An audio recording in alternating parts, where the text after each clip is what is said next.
be infinite? The definition of infinite is without end. It can only be one infinite. If there are two infinites, neither one would be all. The infinite has to be all. So here's the question. If the infinite is all, how can there be a finite?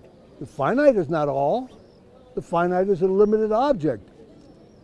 Like this city, a watch, a person. These are finite. They have limits.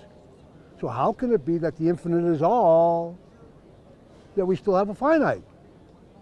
The answer is that the infinite is also the finite, because the infinite is all, but the finite is not the infinite, because the finite's only this finite and not that finite.